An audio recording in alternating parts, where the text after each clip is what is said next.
Hello बॉन्स welcome to my YouTube channel. तो आज के एक हिंदी फिल्म নিয়ে কথা বলবো যেটা কিছুদিন আগে অ্যান্ড পিকচার্সে এটা প্রিমিয়ার হয়েছিল। তো এই ফিল্মটার নাম হচ্ছে ফুড ফেয়ারি।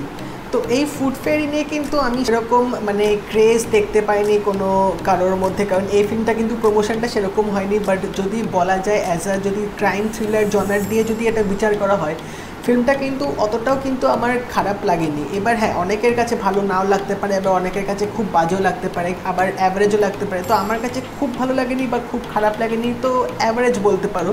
কারণ আমি সেরকম এক্সপেকটেশনস নিয়ে ফিল্মটা দেখতে বসিনি, কারণ ফিল্মটার ট্রেলারটাও আমার দেখা ছিল না। তো আমার কাছে এটা ঠিকঠাক লেগেছিলো।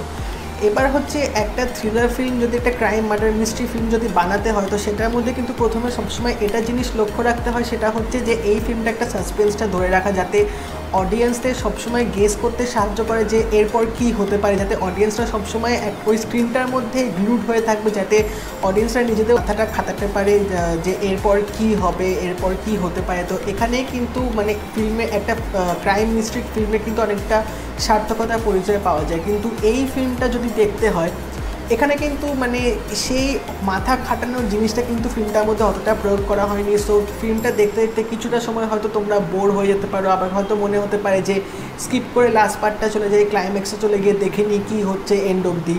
তো এবার এখানে এই একটা জিনিস আমার একটু খারাপ লেগেছে। আবার আরেকটা জিনিস যেটা হচ্ছে সেটা হচ্ছে রাইটিংটা প্লাস স্টোরি প্লটটা কিন্তু বেশ ভালো ছিল। যদি ঠিক করে একটু গ্রিপিং করতে পারতো, ফিল্মটা কিন্তু খুব ভালোভাবে কিন্তু একটা মানে এন্ড প্রোডাক্টও দাঁড়াতে পারতো। তাছাড়া ডিরেকশানটা আমার ঠিকঠাক লেগেছে, অতটাও ভালো লাগেনি। মানে ঠিক আছে, চলে যাবে। এই ফিল্মটা যেরকম একটা প্যাকেজ দাঁড়িয়েছে, সেখানে এই ডিরেকশানটা ঠিক আছে, ওরকমই করেছে। সবচেয়ে খারাপ লাগছে আমার ফিল্মটার অ্যাক্টার, মানে মেন যে অ্যাক্টার গুলশান দেওয়াইয়া, তার জন্য মানে এই লোকটা সিরিয়াসলি কিন্তু বলিউডে আন্ডার রেটেড অ্যাক্টার। একটা অত্যন্ত ভালো ফিল্মে উনি কাজ করেন, যেরকম শয়তানের উনি রোল প্লে করেছেন, মর্দ কো দর্দ নেই হোতা ফিল্মটাতে ছিল, এবং ওনার একটা সোলো মুভি আছে হান্টার বলে, সেই ফিল্মটা কিন্তু তিনি খুব ভালোভাবে অভিনয় করেছিলেন।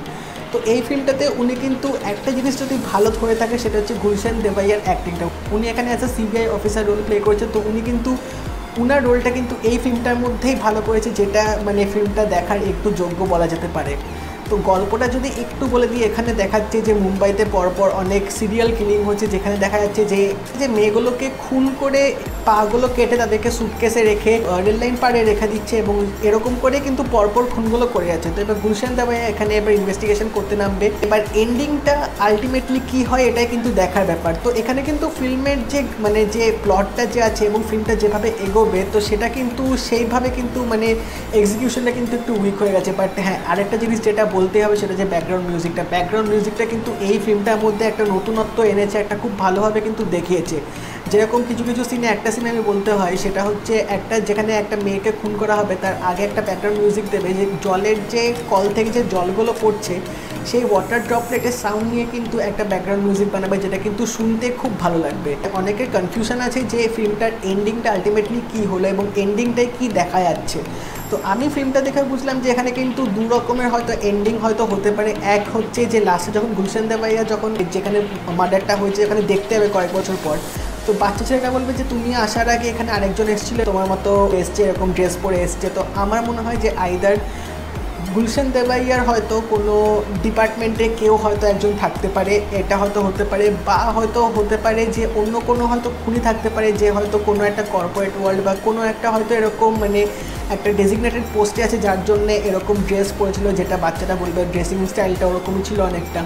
তো আইদার এটা হয়তো একটা ওপেন এন্ডিং হয়ে যেতে পারে, যে হয়তো ডিরেক্টর হয়তো বলছে আমাদেরকে যে তোমরাই এবার ডিসাইড করো যে কে খুনি হতে পারে, বা এটা হয়তো পার্ট 2 একটা আসতে পারে।